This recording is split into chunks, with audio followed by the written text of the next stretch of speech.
7th grade Bobcats. Welcome back to another week. This is Mr. Flato. On this week's B.O.B Lesson, I'm going to continue with part 3 of a 3-part series on career values. If you'll recall, 6th grade we talked about interests. What are you interested in terms of a career? Which of the career clusters do you fit into?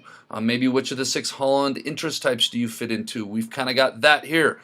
Now we're looking at the different values, what's important in terms of what a career provides, or what specific values of a career is important for you, or to you, excuse me. So we're going to continue on that, getting the end of May. Let's make sure we're keeping our foot on the gas pedal, finishing strong here. Hope you guys make it a great week. All right, this week's B.O.B Lesson is going to be titled Career Values Part 3. But first, let's be our best this week at HMS. Let's be B.O.B. Let's be safe. Let's be responsible. Let's be respectful. And let's be a learner. Talked about it once. Talked about it real again in the intro. We're looking for the trifecta here. We want to find careers, satisfy our interests, satisfy our values, and fit within our capacities. And it is then and only then when you find your true purpose or calling in life. All right, the first one I'm going to talk about today is authority. For anybody that has to be in control, has to have the power. Some people are like that. They can't give up power. They can't give up control.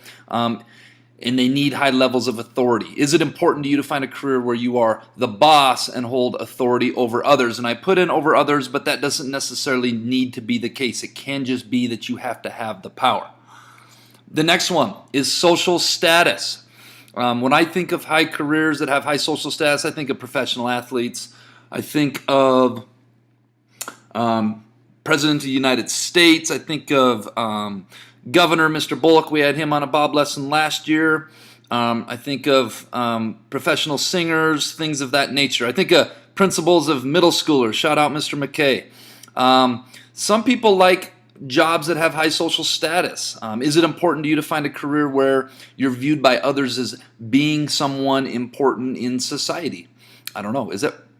The third value is coworkers, and this one I feel pretty blessed to be working with some awesome coworkers in this school. You spend a lot of time working with other people, and you don't get to choose. You get to choose your friends.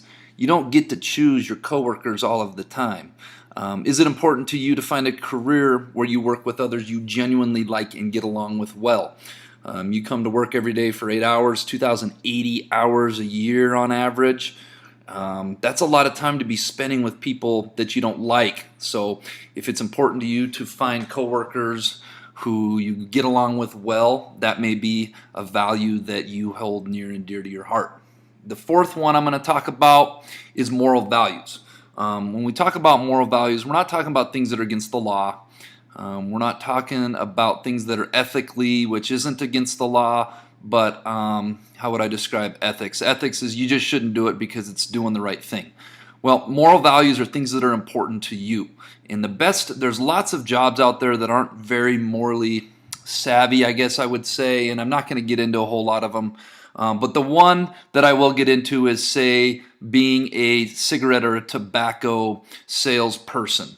And maybe you had a grandfather, a grandmother, a mom, a father that passed away from lung cancer. So that would be something morally that you would be against, is cigarette smoking or tobacco use.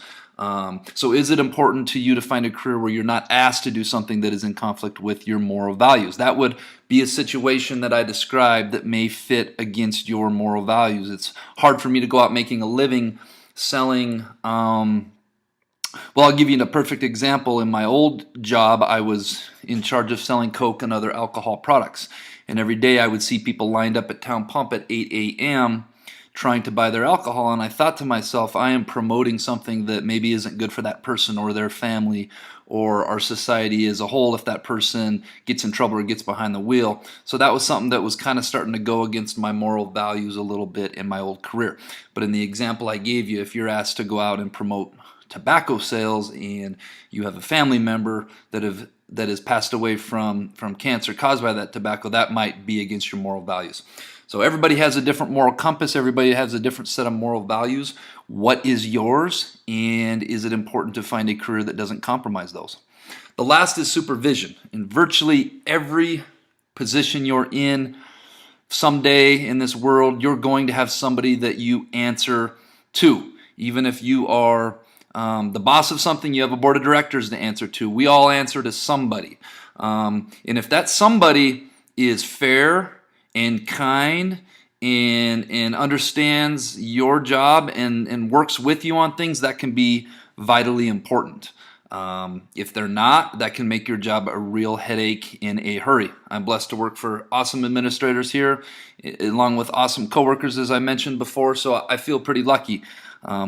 And I haven't really been in a career or job where I haven't worked for a great supervisor that I really like, but I know people that do, and it can really make their job tough. So is it important to you to find a career where you're treated fairly by the authority figure or figures that are above you?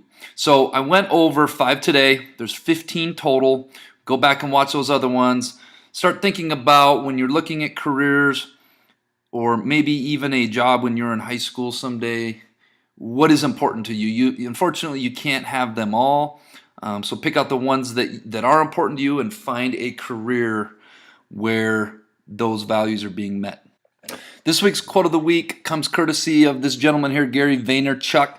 He is somebody I just found on social media, and I liked a lot of the stuff he put out.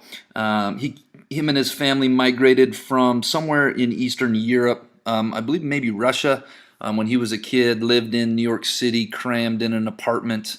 There's like 7 or 8 of them in a 2-bedroom apartment, and just became an entrepreneur, which is somebody that creates their own business in life. And he puts a lot of cool stuff out on social media. I know we're not talking about social media today, but I know a lot of you are on social media. If you're going to be on it, follow something inspiring, follow something that challenges you to be a better person and that's not going to drag you down. Anyways, this is kind of what this is all about. We talk about figuring out who we are at this age, and the quote of the week is figure out who you are. Don't apologize for who you are. Unless you need to make some changes, then we need to, and then become even greater than you naturally are at what you are. So figure out who you are. Don't apologize for it. Become an even greater version of yourself than you naturally are, and go for it in your career or whatever it is you want to do. And again, that's just being Bob, being your best, being the best version of your. All right, that brings us to this week's Jellybean Question of the Week winners, who are Annalise Hoskins, Braden Michelle, Kylie Gardapi, McKenna Norbandin, Anne-Marie Wilson, and Crystal Havens. The answer last week's B.O.B Lesson was the letter E. This week's Jellybean Question of the Week is, I speak without a mouth and hear without ears. I have nobody, but come alive with wind. What am I? If you think you know, get your answer submitted to the Bob Box no later than Friday, and tune in next week to see if you are a winner. All right, Bobcats, only got a couple weeks to go in the school year. Let's keep the pedal of the metal full throttle. Stay learning. Stay making it a great week.